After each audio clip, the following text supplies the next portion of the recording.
எந்த மாதிரியான பிரச்சனைகள் இப்போ அதிகமாக வந்துட்டு இருக்குன்னு நீங்க பாக்குறீங்க? இது கொஞ்சம் காமனா நாங்க பாக்குறோம். ஒரு சின்ன பையனை வேற யாராவது ஒரு அங்கிள் அந்த ஆள் வந்து அபியூஸ் பண்ணிட்டாங்கன்னா, இப்ப திடீர்னு இந்த ப்ளஷர் அவருக்கு பழகிட்டதுனால, ஒருவேளை நான் கே ஆயிட்டனோ, ஒருவேளை நான் ஹோமோசெக்சுவல் ஆயிட்டனோ அப்படின்னு இவங்க நினைப்பாங்க. உங்களுடைய பேஷண்ட்ஸ்ட்டு வேற ஹஸ்பண்ட் அண்ட் ஒய்ஃப் வராங்க அப்படின்னா என்ன மாதிரியான மெஜாரிட்டி ப்ராப்ளம்ஸ் என்ன மாதிரி? உமனுக்கு வந்து ஆக்சுவலி அவங்க எத்தனைதான் ஆன்லைன்ல பேசியிருந்தாலும், வர்ச்சுவலா ரிலேஷன்ஷிப் இருந்தாலும், அந்த மேனோட பேசுறதுன்றது அவங்களுக்கு ஒரு பெரிய சுவாரஸ்யமா இருக்கு. நிறைய பேர் இந்த ஓசிடி நான் என்ன ஏடிஹெச்டி இப்போ பாஸ்பாசில் அவர் சொன்னார், இது மாதிரி அவங்களோட டேர்ம் நிறைய போடுறாங்க. இதெல்லாம் உண்மையாகவே இப்போ நிறைய இருக்கா? இந்த மதத்தை பத்தி நான் ரொம்ப பற்று இல்லை, அதெல்லாம் ரொம்ப ஈடுபாடு, கரெக்டாக அந்த ப்ரொசீஜர் ஃபாலோ பண்ணுவோம். அந்த ப்ரொசீஜர் ஃபாலோ பண்ணி ஃபர்ஸ்ட் எழுத ஆரம்பிக்கணும். சில குழந்தைகள் வந்து எழுத ஆரம்பிச்சுட்டு தப்பாச்சுன்னா பேஜ் கிழிச்சு ஃபர்ஸ்ட் எழுத எழுதுவாங்க. எல்ஜிபிடிக்யூ கம்யூனிட்டி பற்றி பேசுகிறாங்க. இது சரியா தவறா, இது இயற்கையா செயற்கையா? இந்த மூளை ரொம்ப ஃப்ளூயிடானது. எதை வேணா எப்போ வேணா அந்த மூளையை கற்றுக்க முடியுன்றதுனால, ஏதோ ஒரு டைம்ல ஏதோ ஒரு கற்றுக்கிட்டோன்றதுனால அது நம்ம ஐடென்டிட்டி ஆகாது. பயாலஜிக்கலி, ஹார்மோனலி, ஈவன் ஜெனட்டிக்லி அவங்க பயாலஜிக்கல் மேலாக தான் இருப்பாங்க. பிரெயின்ல மட்டும்தான் அவங்க ஃபீமேலா இருக்கும். காடுக்கும் நம்ம மூளை அறிவியலுக்கு சம்மந்தம் இருக்கா? ஓப்பன் பிரெயின்ல ரிசர்ச் பண்ணியிருக்காங்க. ஏன்னா மூளைக்கு வந்து வலி உணர்வு தன்மை இல்லை. அப்ப அந்த ஏரியா வந்து ஒரு வலிப்பு நோய்க்காரங்களுக்கு அந்த ஏரியா ஸ்டிமுலேட் ஆகிட்டே இருக்கும். ஸ்டிமுலேட் ஆகிட்டு எனக்கு கடவுள் உணர்வு வருது, கடவுள் உணர்வு வருதுன்னு அவங்க சொன்னாங்களே.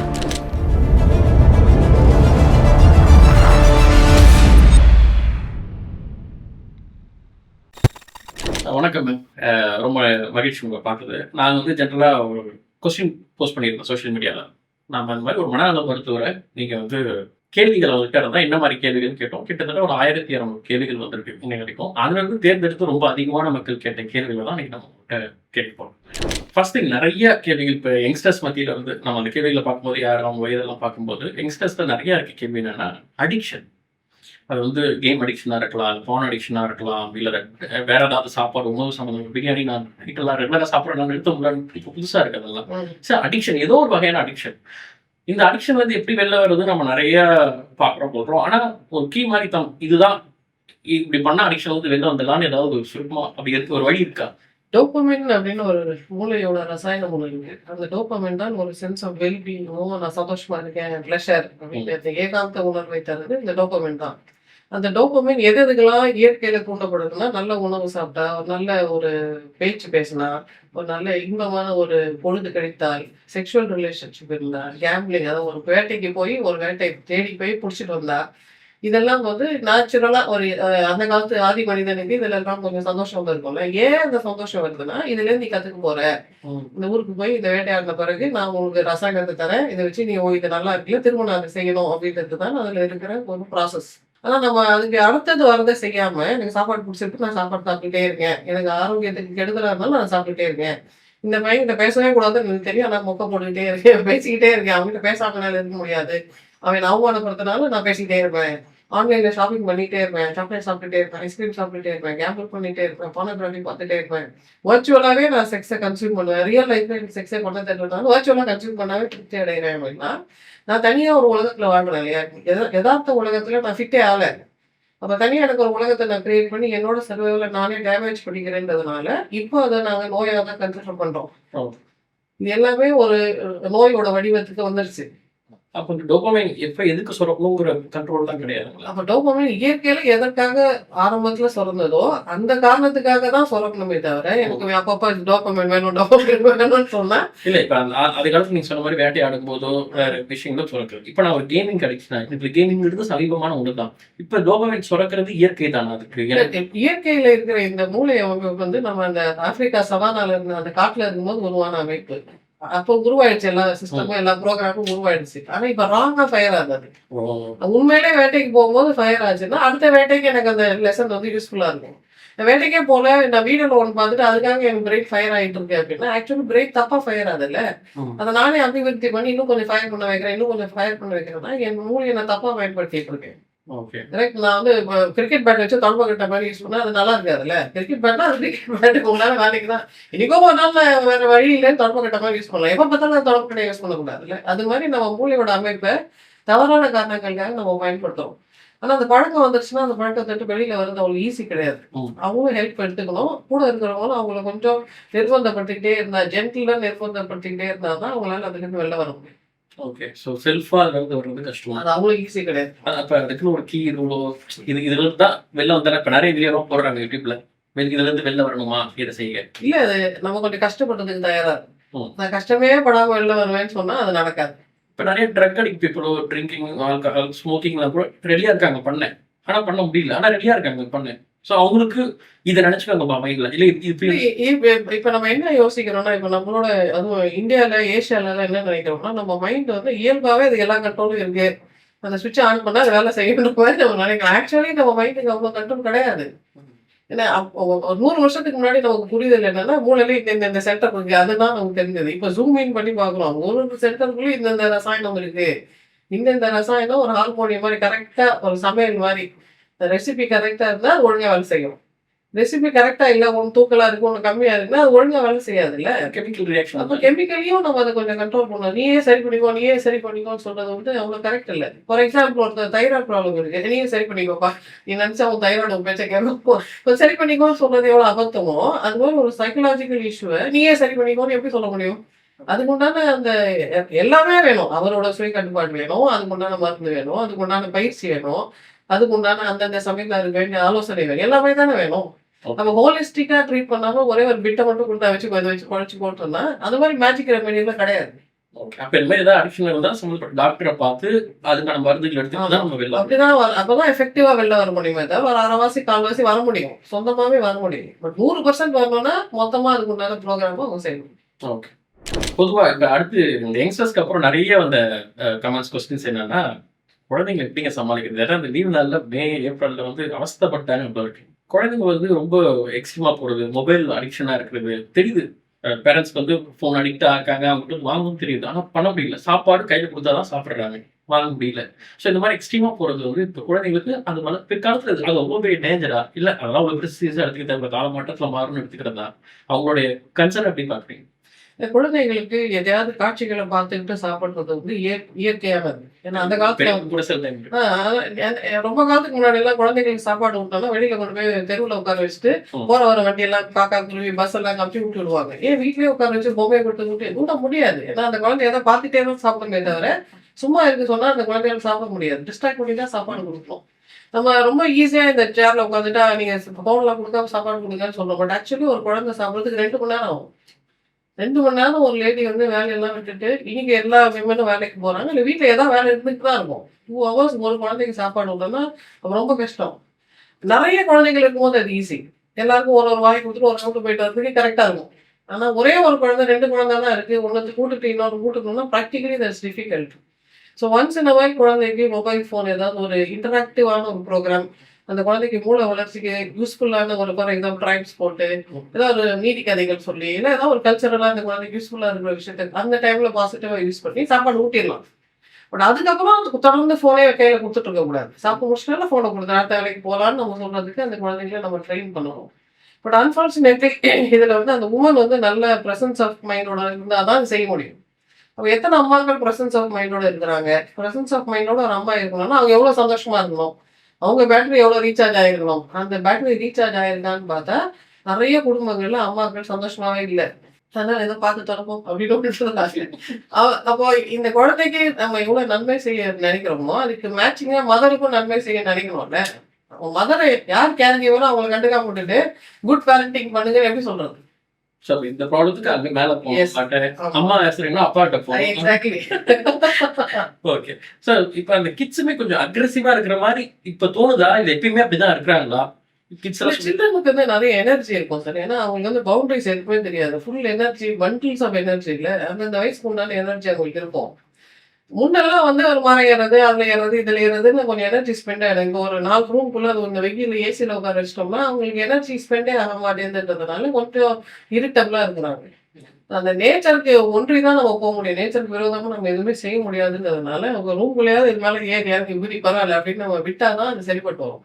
அதெல்லாம் ஒண்ணும் பண்ணாம அப்படி அடப்படக்கமா இருந்தா தட் இஸ் நாட் சைல்ட்ஹுட். நம்ம ஒரு சின்ன அடல்ட் மாதிரி அவங்க இருக்க எதிர்பார்க்கிறோம்ல. ரொம்ப அக்ரெசிவா ஒண்ணு வேணும்னு ஆரம்பிக்கிறாங்க. இல்ல அதுக்கு முன்னாடியே நம்ம பயிற்சி கொடுத்துருக்கோம். அது அப்படி அந்த லெவலுக்கு வந்துட்ட பிறகு ஈஸியா சமாளிக்க முடியாது. ஸோ அது பிகினிங்லேருந்தே வந்து இது செய்தா அது கொடுப்பேன், நீ குட்டா இருந்தா அது கிடைக்கும்ன்றத அந்த குழந்தை பிரெயினை நம்ம பதிவு பண்ணி வச்சிருக்கோம். பேரண்டிங்கிறது ரொம்ப ரொம்ப டஃப் ஜாப் சார். நம்ம ரொம்ப சிம்பிள் சொல்யூஷன்ஸ் நினைக்கிறது வந்து நம்மளே நாம ஏமாத்திக்கிறதும். என்ன சொல்றாங்க, அப்பலாம் நாங்க பார்த்துட்டோம் இப்பதான் இல்ல கஷ்டப்படல. அப்பெல்லாம் கூட நிறைய பிரச்சனை வந்துருங்க. எல்லார் வீட்லயும் பாருங்க ஒரு குழந்தை கை உடைஞ்சு எலும்பு முறிஞ்சு கட்டு போட்டிருப்பாங்க. நல்லா தானே பாத்துட்டீங்க, எப்படி கட்டு போட்டீங்க அப்படின்னா அப்படிதான் பாத்துருப்பாங்க. So it was never easy. ஆனா அப்ப வந்து நிறைய குழந்தைகள் இருந்தாங்க. ஸோ மூத்த குழந்தை அடுத்த குழந்தைய பாத்துக்குவோம். ம். அண்ணா இருக்கான், அண்ணா பாத்துப்பான்னு ஒரு தைரியம் இருந்தது. இப்ப அப்படி நிறைய குழந்தைகள் இல்லைன்றதுனால பேரண்ட் இண்டிவிஜுவல் அட்டென்ஷன் கொடுக்க வேண்டியதா இருக்கு. ஒரு 10 குழந்தை இருக்க வீட்டுல குழந்தைங்களை பாத்துக்கிறது கஷ்டமே இல்ல சார். ஏன்னா பெரிய பையனுக்கு பார்த்துப்பாங்க. அந்த வேலை எல்லாம் ஒண்ணுதான். அதே சமையல் ம். அது எல்லாம் அதேதான். இன்டூ 10 கிடையாது. அது இன்டூ 1 தான் இருந்தது. ஆனா இப்ப வந்து ஒரு குழந்தை 2 குழந்தை அந்த மதருக்கும் ரொம்ப எக்ஸ்பீரியன்ஸ் இல்ல. அடுத்தடுத்த டெலிவரிக்கு அப்புறம் சைல்ட் பர்த்க்கு அப்புறம் தான் மதர்ஸ்க்கு நாலேஜ் வரும். ஏன்னா குழந்தை தான் பேரண்டிங் எப்படி பண்ணணும்னு சொல்லி கொடுக்குது. ம். அப்போ ஒரு மதருக்கு அந்த எக்ஸ்பீரியன்ஸ் இல்லாததுனால அவங்களே சொந்தமா கஷ்டப்பட்டு கத்துக்க வேண்டியதா இருக்கு. அது முக்கியமானது நீங்க சொன்னது.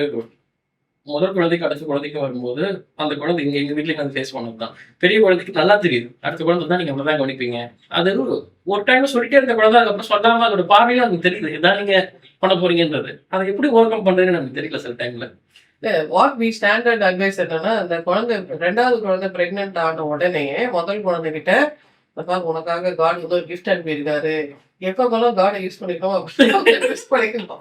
அந்த குழந்தைங்க கிட்ட காட் இந்த கான்செப்ட் நல்லா வேலை செய்யும். ஏன்னா அவங்களோட அந்த மேஜிக்கல் திங்கிங்ல சாண்டா கிளாஸ் இருக்கிற மாதிரி டூத் ஃபேரி இருக்கிற மாதிரி காட் இருக்கிறார். ஓகே. அதனால காட் வந்து உனக்காக ஸ்பெஷலா நீ சூப்பர் குட் சைல்டா இருக்கிறதுனால உனக்கு விளையாடுறதுக்காக உனக்கு ஒரு குழந்தை வர போகுது அப்படின்றத நம்ம முன்னாடி சொல்லி வச்சிட்டோம்னா, ஆக்சுவலி இன்னொரு குழந்தைன்றது ஒரு சக்களத்தி மாதிரி. ம். எனக்கு மட்டும் இருந்த ஒரு சந்தோஷத்தை, எனக்கு மட்டும் இருந்த அட்டென்ஷனை, அவ்வளவு கவனத்தை இன்னொன்னு வந்து எடுத்துக்க போதா?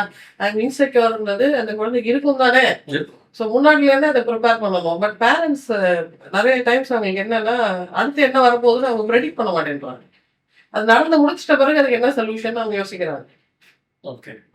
அடுத்து பாத்தீங்கன்னா நிறைய இந்த ஃபிட்னஸ் ஹெல்த் சம்பந்தமான நிறைய விஷயங்கள் பார்க்கும்போது ஒரு போட்டியே இருக்கு. யோகாவா எக்ஸசைஸா? இது ரெண்டும் நிக்குது. சில பேர் வந்து யோகா தான் பெட்டர் அப்படிங்கிறாங்க, சில பேர் எக்ஸசைஸ் பெட்டருங்கிறாங்க, சில பேர் கம்பைன் பண்ணி பண்ணணுங்கிறாங்க. யாருக்கு யோகா யாருக்கு எக்ஸசைஸ்னு பார்க்கறதுக்கு முன்னாடி நீங்க உங்களுடைய பேஷண்ட்ஸ்க்கு சில விஷயங்களுக்கு யோகா சஜஸ்ட் பண்றீங்களா? யோகா ரியலி எந்த அளவுக்கு பெனிஃபிட் இருக்கு? இல்ல யோகா யாருக்கு உருவாக்குனா, எதுக்கு உருவாக்குனான்னு அந்த ஆரிஜின்ல தான் ஆன்சர் வருது. யோகா வந்து இந்த புத்திஸ்ட் மாங்ஸ், ஜெயின் மாங்ஸ் எல்லாம் அவங்க எதுவுமே சாப்பிடாம காட்டுல உட்காந்துட்டு இருப்பாங்க, புகையில உட்காந்துட்டு இருப்பாங்க, மொனாஸ்ட்ரியில மட்டும்தான் இருப்பாங்க, வெளில போக மாட்டாங்க. அப்ப அவங்களுக்கு வயசான காலத்துல மூட்டெல்லாம் டைட் ஆயிடும். இந்த முதுமையில இருக்கக்கூடிய பிரச்சனைகளை ஹீல் பண்றதுக்காக உருவாக்கப்பட்டதுதான் யோகா. அந்த மாங்ஸ் வேற வேலையே செய்ய மாட்டாங்க. காலையில ஒரே இடத்துல உட்காந்து ஏதாவது போதனை பண்ணிட்டு இருப்பாங்க, இல்ல ஏதாவது ஒப்பிச்சிட்டு இருப்பாங்க. அவங்களுக்கு பிசிக்கலி ஆக்டிவிட்டி இல்லைன்றப்போ அவங்க பாடி டேமேஜ் ஆகும். பயிற்சி அவங்க செய்யலாம் இல்ல? அவங்க உடற்பயிற்சி ரொம்ப செய்ய மாட்டாங்க. ஏன்னா ஆக்சுவலி அவங்களுக்கு பெயிண்ட் அடிக்கிறது, டஸ்ட் பண்றது, ஒட்டர் அடிக்கிறதுலாம் அவங்களுக்கு கிடையாதுல்ல. எல்லாரும் யாராவது செய்துருவாங்க அவங்களுக்கு. அவங்க உட்காந்துட்டு இருக்கிறது அந்த மாஸ்டரோட வேலை. அப்ப அந்த மாஸ்டருக்கு இந்த ஜாயிண்ட் எல்லாம் வீக் ஆயிடுச்சுன்னா என்ன பண்றதுன்றதுக்காக தான் யோகான்றத அவங்க ஒரு ஸ்கில்லா உருவாக்குறாங்க. நீங்க எல்லா இடத்துலயும் பாருங்களேன், ஷோலின் டெம்பிள்ல தான் குங்ஃபூ பிராக்டிஸ் பண்ணுவாங்க. ஏன் ஷோலின் டெம்பிள்ல குங்ஃபூ பிராக்டிஸ் பண்றாங்க? ஏன்னா அங்க இருக்க புத்திஸ்ட் மாவுக்கு ட்ரைனிங்கே இல்லை, பிசிக்கல் ட்ரைனிங் இல்லைன்னா பாடி டேமேஜ் ஆகும்ல. ஸோ யோகான்றது அந்த மார்க்ஸுக்காக உருவாக்கப்பட்ட ஒரு ஸ்டைலைஸ்டு ப்ரோக்ராம். அது வந்து பாடி டெவலப்மெண்ட்டுக்காக, மசில் டோன்லாம் டிஸ்டர்ப் ஆகக்கூடாது. நம்ம ஊர்ல ஒரு ஆரிஜினுக்கு ஒரு கதை இருக்கு, இந்த யோகா அப்படி வந்தது அப்படின்லாம். இங்க நம்ம ஒரு முனிவர் வந்து கொண்டாந்து கொடுத்துட்டாரு, ரெடிமேடா கொண்டாந்து கொடுத்தாருன்னு சொல்லுவாங்க. But it's over period of time. Okay. மகாவீரர் காலத்துல இருந்து புத்தர் காலத்துல இருந்து அதுக்கப்புறம் கொஞ்சம் கொஞ்சமா டெவலப் ஆகி இப்படி வந்தது. ஸோ அந்த மாதிரி ப்ராப்ளம் இருக்கிறவங்க ஒரு 35 வயசு 40 வயசு அவங்களுக்கு மூட்டு வலி இருக்கு, அவங்களுக்கு பாடி ஸ்ட்ரெச் ஆக மாட்டேங்குது, அவங்களுக்கு ஏதோ கொஞ்சம் ரிஜிடிட்டி இருக்குன்னா அவங்கெல்லாம் யோகா பண்றது யூஸ்ஃபுல்லா இருக்கும். ஏன்னா யோகால நிறைய ஸ்ட்ரெச்சிங் இருக்கு. ஓகே. ஆனா யங் பர்சன் போய் நீ யோகா பண்ணுனா அவங்களுக்கு அந்த ஸ்பீடு வராது. இந்த யோகா வந்து ரொம்ப ஸ்லோ பாஸ்டர் பண்ணணும்ல. ஒரு யங் சைல்டு கிட்ட போய் நீ விளையாடுன்னு தான் சொல்லணும். ஒரு அடலசன்ட் கிட்ட போய் ஓகே நீ பாடி ட்ரைனிங் பண்ணிக்கோன்னு சொல்லலாம். அது ஏஜ் அப்ராப்ரியேட்டா தான் சொல்லணுமே தவிர எல்லாருக்கும் ஒரே ஒரு பொருள், எல்லாருக்கும் ஒரே ஒரு பாம்பெல்லாம் நம்ம சொல்ல முடியாது. ஓல்டர் பீப்புளுக்கு யோகா ஒர்க்ஸ் பெட்டர். ஏன்னா அவங்க ஜிம்முக்கு போக முடியாது, அது சில பேர் பிடிக்காது. யங் மேன் ஃபிட்டா இருக்கணும்னு நினைக்கிறோம், ஜிம்முக்கே போயிடலாம். ரொம்ப ஆக்டிவ் அவங்க ஃபார்மர், ஒரு பெயிண்டர், அவங்க எல்லாம் எதுக்கு? அவங்க டெய்லி லைஃப்ல அது நடக்குமே. ஈவன் அவங்க ஏஜ் ஆனா கூட அவங்களால அதை ஹேண்டில் பண்ண முடியும். ஸோ இது எல்லாம் it's not one answer. Nice. புது இன்ஃபர்மேஷனா இருக்கு. யோகா வைஃப் பார்த்துட்டு but really good. Okay. Husband and wife பத்தி நம்மகிட்ட நிறைய கமெண்ட்ல கேட்டிருந்தாங்க. ஒய்ஃபுக்கான பிரச்சனை, ஹஸ்பண்ட் ரிலேஷன்ஷிப்குள்ள எப்படி இந்த ட்ரஸ்ட்டை மெயின்டைன் பண்றது நிறையா. நான் என்ன கேட்குறேன்னா, இப்போ அவங்ககிட்ட இருந்து கேள்வி மெஜாரிட்டியா உங்களுக்கு வர்ற உங்களுடைய பேஷண்ட்ஸ்ட்டு வர ஹஸ்பண்ட் அண்ட் ஒய்ஃப் வராங்க அப்படின்னா என்ன மாதிரியான மெஜாரிட்டி ப்ராப்ளம்ஸ் வரும்? இப்போலாம் ரீசெண்டாக அது மாதிரி நிறைய வராங்கன்னா என்ன மாதிரி? நாங்க நிறைய செக்ஷுவல் டிஸ்ஃபங்க்ஷன் பார்க்குறோம். அதனால அது பப்ளிக்குக்கு அது பொருந்துமான்னு தெரியல. பட் நெறைய டைம்ஸ் என்ன ஆகுதுன்னா, ஆண்கள் வந்து நெறைய போனோகிராஃப் கன்சியூம் பண்றதுனால, ஆக்சுவல் செக்ஸ்ல அவங்களால ஈடுபட முடியல. இந்த பிரெயின் எப்படி வேலை செய்யுதுன்னா, நான் ஒண்ணு பார்த்தேன், ரியாக்ட் பண்ணேன், முடிஞ்சிருச்சு 2 நிமிஷம், 3 நிமிஷம்னு அதுக்குன்னு தனியா ஒரு நியூரோனல் சென்டர் உருவாயிடுது. பட் ரியலா ஒரு உமனோட அவங்க தாம்பத்திய வாழ்க்கையில ஈடுபடணும்னா, அது 15 நிமிஷம், 20 நிமிஷம் டாஸ்க் இல்ல. அதுக்கு உண்டான ட்ரெய்னிங்கே அவங்களுக்கு இல்ல. அதுக்கு நியூரல் சர்க்யூட்டே இல்லன்றதுனால, திடீர்னு அது மாரி ஒரு ஆக்ஷன் பண்ண சொன்னா, அவங்களுக்கு அந்த 2 மினிட் ஆக்ஷன் தான் வருது. ஏன்னா 2 மினிட் மேகி தான் அவங்களுக்கு பழகியிருக்குன்றதுனால. ஏன் ஆல்டர்னேட்டா அந்த உமன் ஏன் அப்படி பார்த்து அந்த அது ஏன் நிறைய வந்து அடிக்ஷன் இல்ல ஆயிடும்? வுமனுக்கு என்னன்னா, லைக் வுமனோட பிரெயின் டிசைன் என்னன்னா, அப்படி இருக்கு. விமனுக்கும் இந்த மாரி இஷ்யூஸ் இருக்கிற லேடீஸ் இருக்க தான் செய்றாங்க. ம்.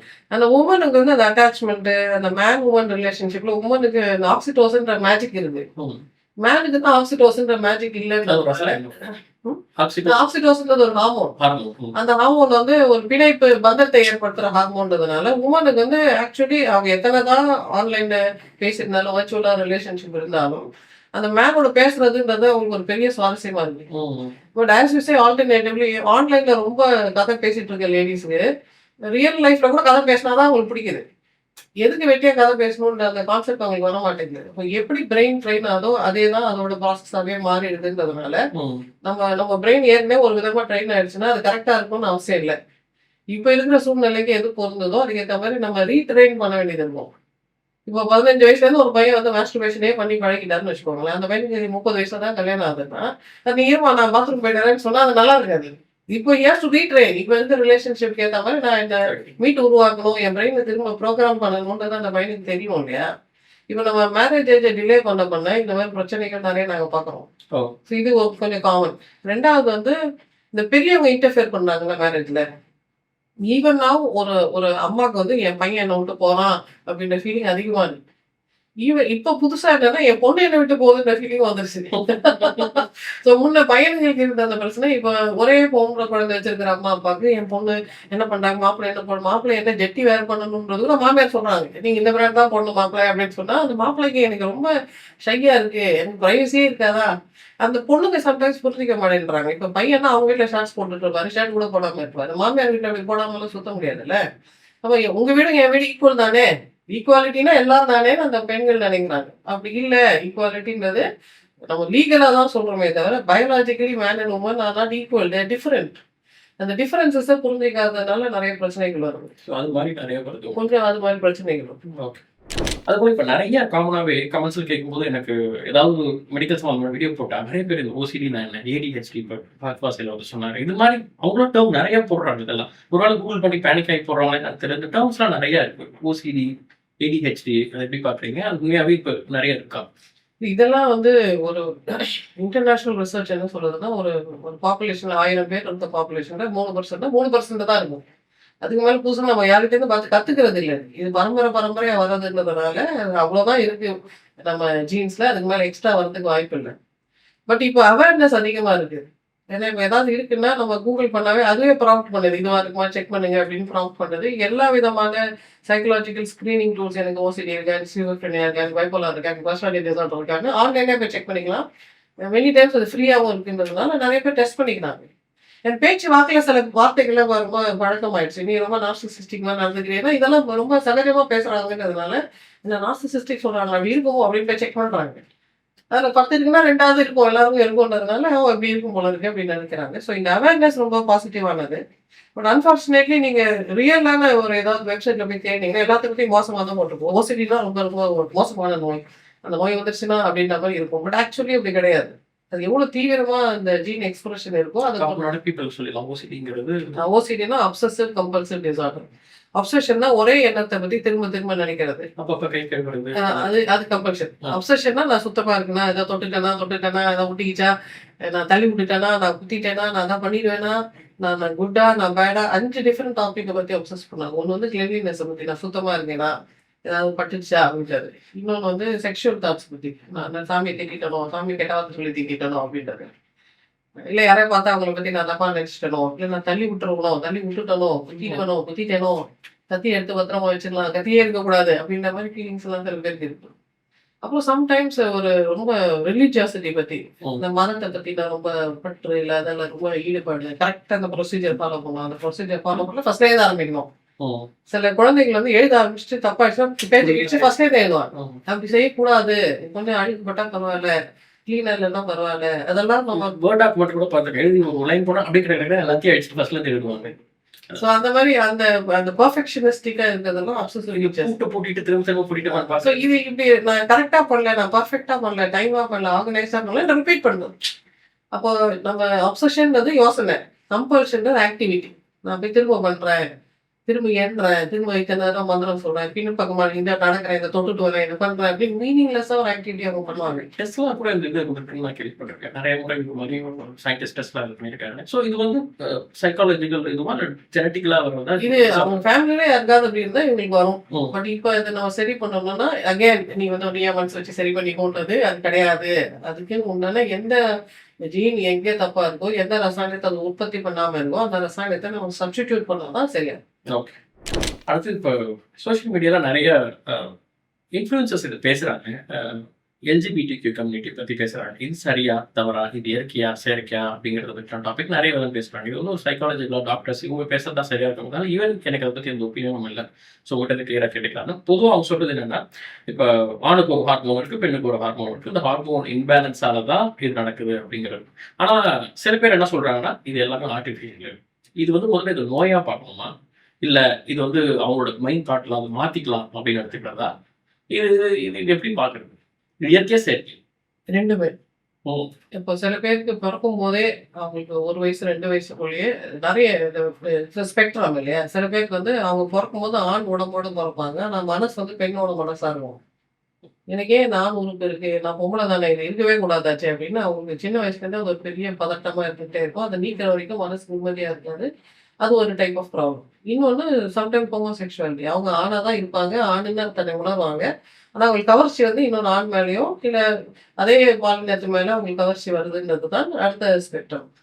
சம்டைம்ஸ் என்ன ஆகுதுன்னா, இது கொஞ்சம் காமனா நாங்க பார்க்குறோம். ஒரு சின்ன பையன வேற யாராவது ஒரு அங்கிளு, யாரோ பெரிய ஆளு, இல்ல ஒரு அண்ணா, அந்த ஆள் வந்து அப்யூஸ் பண்ணிட்டாங்கன்னா, இந்த பையனுக்கு அத பத்தி அபிப்பிராயமே இருக்காது. அதுவரைக்கும் ஒரு பொண்ண தான் சைட் அடிச்சிருப்பாரு.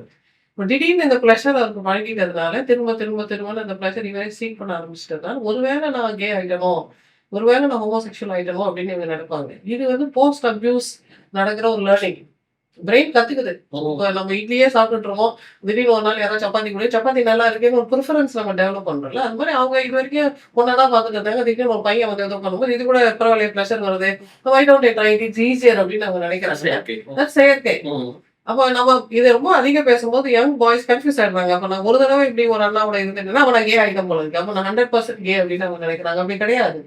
இந்த மூளை ரொம்ப ஃப்ளூயிடானது. எத வேணா, எப்ப வேணா அந்த மூளையால கத்துக்க முடியுன்றதுனால, ஏதோ ஒரு டைம்ல ஏதோ ஒண்ணு கத்துக்கிட்டோம்ன்றதுனால, அது நம்ம ஐடென்டிட்டி ஆகாது. நம்ம ஐடென்டிட்டிய நம்ம வேணும்னா, நம்மளால மீட்டு உருவாக்க முடியும். ஸோ அது அது ஒரு ஸ்பெக்ட்ரம்ன்றதுனால, அந்தந்த பெர்சனோட ஃபுல் ஹிஸ்டரி தெரிஞ்சா தான், அவங்க எங்க ஸ்டக்கா இருக்கிறாங்க? இது உண்மையிலே பிரச்சனையா? இல்ல அவங்களோட சுபாவமா? இப்ப ஆணுக்கு வந்து டெஸ்டோஸ்டெரோன் அந்த இது சொல்றாங்க இல்லையா? அது வந்து குறைஞ்சதாலயோ இல்ல வந்து இல்ல. இப்ப அவங்க வந்து ஒரு டிரான்ஸ்ஜெண்டரா இருந்தாலோ, ஹோமோசெக்சுவலா இருந்தாலோ டெஸ்டோஸ்டிரான்லாம் குறைஞ்சிருங்க. ம். டெஸ்டோஸ்டிரான் இயல்பு நிலைமையில தான் இருக்கும். ம். ஈஸ்ட்ரோஜன். ஹார்மோன்ல எந்த ப்ராப்ளமும் இருக்காது. ஓ! பயாலாஜிக்கலி, ஹார்மோனலி, ஈவன் ஜெனடிக்கலி அவங்க பயாலாஜிக்கல் மேலா தான் இருப்பாங்க. ம். பிரெயின்ல மட்டும் தான் அவங்க ஃபீமேலா இருக்கும். அப்படியா?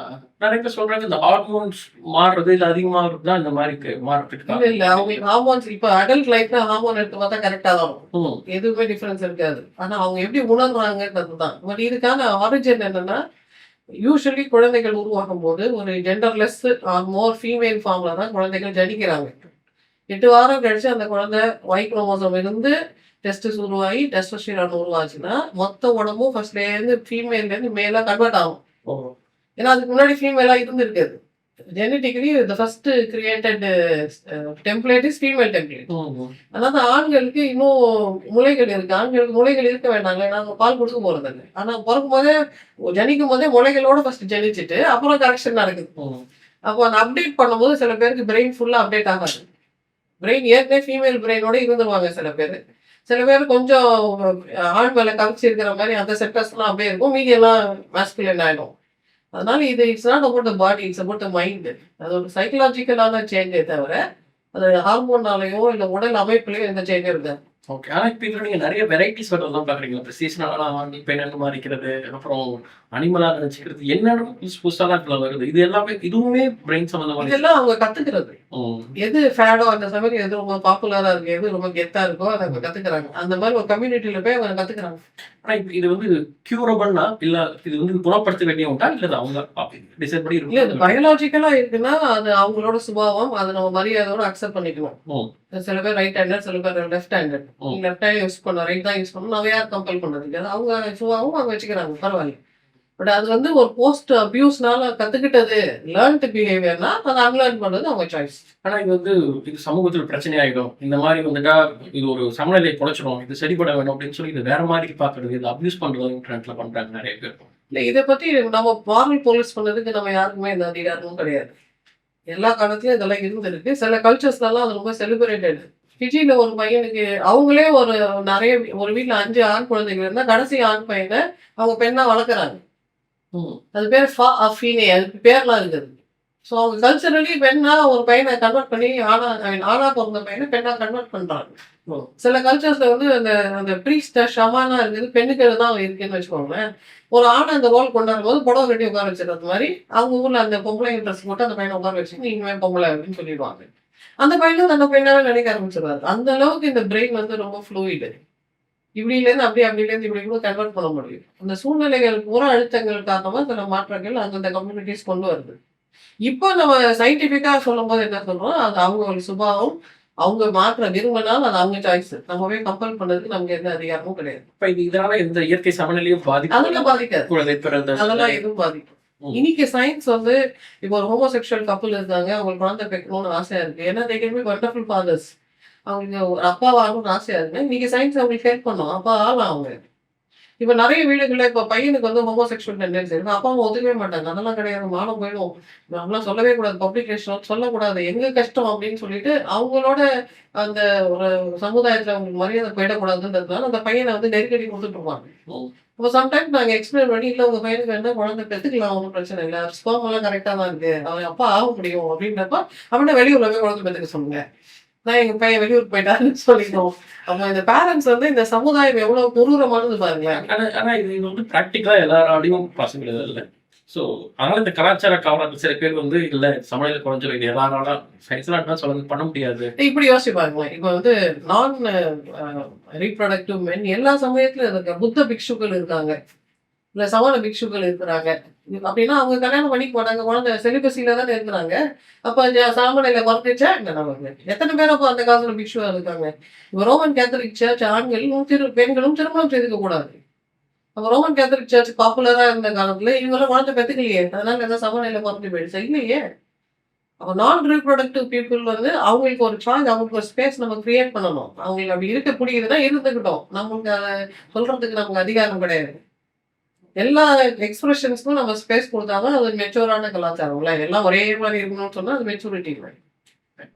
கடைசியா நம்ம நெறைய பேசுனது நீங்க நெறைய பேசியிருப்பீங்க. கடவுள் காட் அப்படிங்கிறது ஆதி காலத்துல எதுக்காக உருவானதுங்கிறது ஒரு காரணம். இன்னைக்கு அது வணிகமயமாக்கல் அப்படின்றது ஒண்ணு இருக்கு. ஒவ்வொரு ரிலீஜனும் ஒரு மாரி காட் பார்க்குறாங்க. ஆனா காடுக்கும் நம்ம மூளை அறிவியலுக்கு எதாவது சம்மந்தம் இருக்கா? நம்ம பிரெயின்ல இப்படி இருக்கிறதால தான் காட் அப்படிங்கிற மாரி ஏதாவது இருக்கா? இந்த கடவுள் நன்மையா? தீமையா? கடவுள்ன்ற இல்ல யாருக்கு எப்ப யூஸ் ஆகுதுன்றத பொறுத்து சார். உண்மையிலேயே நம்ம பிரெயின்ல வந்து நெறைய விஷயங்கள கோர்த்து யோசிக்கிறதுக்குன்னு ஒரு சென்டர் இருக்கு. அதுக்கு காட் சென்டர்னே பெயர் கூட வச்சிருக்காங்க. ஓ! அந்த ரிசர்ச் பண்ண ஓப்பன் பிரெயின் ரிசர்ச் பண்ணியிருக்காங்க. ஏன்னா மூளைக்கு வந்து வலி உணரும் தன்மை இல்ல. ஆமா. நம்ம ஓப்பன் சர்ஜரி. பிரெயின் சர்ஜரி பண்ணும்போது, நம்ம எங்க என்னென்ன ஃபீலிங் வருதுன்னு எலக்ட்ரோட் வச்சு செக் பண்ணும்போது, ஒரு பர்ட்டிகுலர் ஏரியால எலக்ட்ரோட் பட்டதும் எனக்கு கடவுளோட அந்த ஏகாந்தத்த நான் உணர்றேன். கடவுளோட உணர்வு எனக்கு வருது அப்படின்னு சொன்னதுனால, அந்த ஏரியாவுக்கு காட் சென்டர்ன்னு அந்த சயின்டிஸ்ட் பேர் வச்சாரு. அப்ப அந்த ஏரியா வந்து ஒரு வலிப்பு நோய்க்காரங்களுக்கு அந்த ஏரியா ஸ்டிமுலேட் ஆயிட்டே இருக்கும். ஸ்டிமுலேட் ஆயிட்டு எனக்கு கடவுள் உணர்வு வருது, கடவுள் உணர்வு வருதுன்னு அவங்க சொன்னாங்கல்ல. அப்ப உண்மையிலே அவங்க கடவுள பார்த்தா அவங்களுக்கு தோணுது. ஆனா பக்கத்துல இருக்கவங்களுக்கு அந்த உணர்வு வந்திருக்காது. ஏன்னா அவங்களுக்கு அந்த வலிப்பு நோய் இல்ல. அந்த ஏரியா அவங்களுக்கு ஃபயர் ஆகும் பிரெயின்லன்றதுனால அவங்களுக்கு அந்த உணர்வு வராது. ஸோ இது ரொம்ப ரொம்ப பர்சனலான சப்ஜெக்டிவான ஒரு ஃபீலிங். அந்த வலிப்பு நோய் இருக்கிறவங்களுக்கு வலிப்பு நோய் மாத்திரை குடுத்தா அந்த காட் ஃபீலிங் அவங்களுக்கு வராது. ஏன்னா அந்த மாத்திரை போட்டு பிரெயின் இப்ப ஸ்டேபிள் ஆயிட்டதுனால அந்த அடிக்கடி ஃபயர் ஆகுற அந்த டெண்டன்சி அவங்களுக்கு இருக்காது. ஸ்டேபிளா இருப்பாங்க. ஸோ இப்போ சம்டைம்ஸ் எங்கள் கிளைண்ட்ஸ் லைக் ஐ டோல் மேனிக்கு எக்ஸைட்மெண்ட் இருக்க கிளைண்ட் நான் தான் கடவுள் இல்லை நான் கடவுளை பார்த்துட்டேன்னு சொல்லுவாங்க. அப்போ அந்த உணர்வு அவங்களுக்கு வருதுன்னா அப்போ அந்த ஏரியால ஏதோ அவங்களுக்கு ஒரு ஸ்டிமுலேஷன் நடக்குது. அதனால போய் சொல்ல அவங்க உண்மையிலே அப்படி தோணுது அதை சொல்றாங்க. பட் நம்ம மருந்து கொடுத்து சரி பண்ணி ஒரு வாரம் 10 நாள் கழிச்சு அதை சொல்ல மாட்டாங்க. அது வரல, அது போயிடுச்சு, நான் ஏன் அப்படி சொன்னேன் அப்படின்னு கேட்பாங்க. ஸோ இட்ஸ் வெரி அந்த டைம்ல மட்டும் இருக்கிற ஒரு நிலைப்பாடு. இது நியூரலாஜிக்கல். ஆனா சைக்கலாஜிக்கலி நமக்கு கடவுள்ன்றது சம்டைம்ஸ் தேவைப்படுது. அதனாலதான் மனிதர்கள் கடவுளை உருவாக்கினாங்க. ஏன் உருவாக்குனாங்கன்னா அவங்க சின்ன குழந்தையா இருக்கும்போது ஒரு பேரண்ட் இமேஜ் அவங்களுக்கு தேவைப்படுது. நம்ம கடவுளை இப்படி கும்பிடுறோம், ஏன்னா நம்ம குழந்தையா இருக்கும்போது பேரண்ட் அப்படிதான் பார்ப்போம். ஈவன் நம்ம எந்த கடவுளை நீங்க எடுத்துக்கிட்டாலும் அது அம்மாவா இருக்கும், இல்ல அப்பாவா இருக்கும், இல்ல பிரதரா இருக்கும், இல்ல குழந்தையா இருக்கும். இந்த ரோல்ஸ் தவிர கேர்ள் ஃப்ரெண்டு கடவுள், பாய் ஃப்ரெண்டு கடவுள், சித்தப்பா கடவுள், மாமா கடவுள்லாம் இல்லை. அம்மா, அப்பா, அண்ணன், இல்லைன்னா குழந்தை. இயேசு கூட அப்பா தான். இயேசு அண்ணா கிடையாது, இயேசு அப்பா தான். மேரி மாதா தான், மாரி அம்மன் தான் இல்லையா? அதனால அந்த பேரண்ட் ரோலுக்கும் பேரண்ட் இல்லாதவங்களுக்கு பேரண்ட் சப்ஸ்டிடியூட், குழந்தை இல்லாதவங்களுக்கு குழந்தை substitute, boyfriend girlfriend இல்லாதவங்களுக்கு boyfriend girlfriend substitute. Karaikal அம்மையாருக்கு ஏன் இந்த சிவனை பிடிக்குது? ஏன்னா அவங்க ஹஸ்பண்ட் போயிட்டாரு. அப்போ சிவன் தான் ஏன் பெண் கடவுள் பிடிக்கல? அந்த வயசுல அவங்களுக்கு ஆண் கடவுள் மேலே தான் ஈர்ப்பு வரும். கரெக்டாக தான் இருக்கு, லாஜிக்கெல்லாம் கரெக்டாக தான் இருக்கு. அப்போ அவங்களுக்கு இல்லாத ஒரு ரோலை ஃபுல்ஃபில் பண்றதுக்கு ஒரு ஸ்பேஸ், கல்ச்சர் கொடுத்த ஒரு ஸ்பேஸ். காரைக்கால் அம்மையார் போய் அந்த காலத்துல பெண்களுக்கு மறு திருமணம் இல்லாத அந்த காலத்துல போய் வேற யாராவது பத்தி பேசினா அவங்க திட்டிருப்பாங்க. அவங்க சிவனை பத்தி பேசுனதுனால ஓகே அவங்கள நடிகளாக ஆக்கி 63 நாயன்மார்கள் அவங்களும் ஒரு நாயன்மாரா ஆக்குறோம். ஏன்னா அது அந்த கல்ச்சர் அவ்வளவுதான் ஸ்பேஸ் அந்த காலத்து பெண்கள் கொடுத்துருக்கு. இன்னைக்கு காரைக்கால் அம்மையார் வந்து என்ன பண்ணியிருந்திருப்பாங்க? அந்த ஆள் கிடக்குறாரு, நான் மாம்பழத்தெல்லாம் மேஜிக்ல உருவாக்குறேன், அந்த மதிக்க தெரியாது சொல்லிட்டு வேற இல்லைன்னு பண்ணியிருப்பாங்க. ஸோ கல்ச்சர் தான் அதை டிஃபைன் பண்ணுது. அந்த ஸ்பேஸை கடவுளை வச்சு நம்ம நிறைவு செய்துக்கிறோம். அப்போ கடவுள்ன்றது நம்ம தான் உருவாக்குறோம், வேற வேற காரணங்களுக்காக உருவாக்குறோம். இப்போ நாங்கள் வந்து ஜுரம் இருந்தா எல்லாருக்கும் ஒரு பேராசிட்டமால் போட்டுக்கோங்கன்னா பேராசிட்டமால் வேற வேற பிராண்ட் நேம்ல வருது. ஆனா எல்லா பிராண்டுக்குள்ளேயும் இருக்கிறது வெறும் பேராசிட்டமால் தான். அப்ப நீங்க எந்தெந்த மதங்கள் எடுத்துக்கிட்டீங்கன்னாலும் உள்ள இருக்கிறது இதுதான். அவங்க பேரண்ட் சப்ஸ்டிடியூட் தேவைப்படுது. இல்லாத ஒரு உறவுக்கான ஒரு சப்ஸ்டிடியூட் தேவைப்படுது. அதுக்கு ஒரு உருவம் தேவைப்படுது, அதுக்கு ஒரு கதை தேவைப்படுது. அது நல்லா இருக்கு, எல்லாரும் சேர்ந்து கொண்டாடலாம், எல்லாரும் சேர்ந்து சாப்பிடலாம். இந்த கல்ச்சுரல் யூனிவர்சல்ஸ் எல்லாம் சேர்த்து கொண்டாடுறதுக்கான ஒரு பிணைப்பு சக்தி அது. ஆனா இன்னைக்கு அது பாசிட்டிவா இருக்குன்னு நினைக்கிறீங்களா? ஈவன் இன்னைக்குமே இல்லை, யார் எப்படி பயன்படுத்துறாங்கன்றது அவங்க புத்தியை பொறுத்து. ஒருத்தங்க வந்து இன்னொருத்தர் கல்ச்சுரலா கேட்குறேன். Individual persons okay. ஒரு நாடு, ஒரு நேஷன் வந்து ஒரு மதம் சார்ந்து இயங்குது.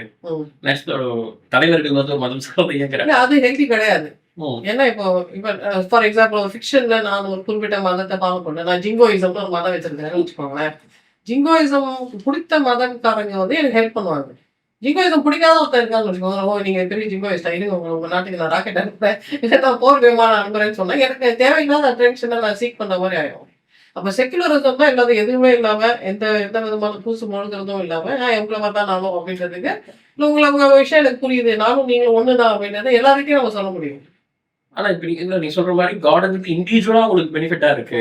ஆனா அந்த காட் அந்த இண்டிவிஜுவல் பிலீஃபை பேஸ் பண்ணி ஒரு மதம் கட்டமைச்சு அது ஒரு ஆட்சியில மேலாம் உட்காரும் போது அது பிரச்சனை ஆயிடுது. அது எப்பவுமே அப்பதான் பிரச்சனையாது. இப்ப ரோமன் கேத்தலிக் சர்ச் கிட்ட இப்ப வந்து ரோம் பெரிய தலைநகரே கிடையாது. ஆனா ஒரு காலத்துல அது ரோம் பெரிய ஆட்சி பீடமா இருந்தது. எப்படி அது சாஞ்சது? ஏன்னா மதம் வந்து அது சாட்சிடுச்சு. அப்போ மதமும் கவர்னன்ஸும் ஒன்னா இருந்தா அது நல்ல ஃபார்முலா இல்லை. அது நிறைய தடவை நம்ம பார்க்கிறோம். எகிப்துல அப்படிதானே நடந்தது. முதல்ல பெரிய சர்வாதிகாரியா இருந்தாரு எகிப்திய மன்னர்கள் தான். எப்படி அவங்க அழிஞ்சாங்க? ஏன்னா மதத்தையும் அவர் தான் காடு நினைச்சிட்டாங்க. ரமேசஸ் காடு அப்படின்னு ரமேசஸ்க்கு கோயில் கட்டினவங்க ரமேசஸ் அழிஞ்சிட்டாரு. அதுக்கப்புறம் ரமேசஸ் பெரிய ராஜாவா அந்த ஊர்ல இல்லை. அப்ப எப்போ தலைவன் வந்து தன்னை கடவுள் இல்ல கடவுளின் அவதாரம் இல்ல கடவுளோட புத்திரன்னு பிரகடனப்படுத்துறாரோ அதுக்கப்புறம் அந்த சாம்ராஜ்யம் அழிஞ்சிருக்கு. கடவுளையும் அது தனித்தனி. இது மனித தேவை. அவங்க மூளைக்கு அவங்க மனசுக்கு ஒரு ஆறுதலுக்கு இது தேவைப்படுது. இது மன ஆறுதல் தானே தவிர இதை வைத்து இன்னொருத்தர் சம்பாதிக்கிறது, இதை வச்சு ஒரு ஆட்சி பிடிக்கணும்னு நினைக்கிறதெல்லாம் வந்து ரொம்ப டூ மச்சா ப்ளோ அப் பண்றது. அந்த அளவுக்கு மூதுன்னு அதை உடஞ்சிருக்கும். Thank you ma'am. நிறைய கொஸ்டின்ஸ் ஆடியன்ஸோட நிறைய மெஜாரிட்டி ஆஃப் கொஸ்டின்ஸ் வந்து அட்ரஸ் பண்ணிருக்கீங்க. ரொம்ப கிளாரிட்டியான ஆஸ் யூஷுவல் உங்களோட எக்ஸ்பிளனேஷன் ஈஸியாக இருந்தது. ரொம்ப நன்றி மேடம். தேங்க்யூ.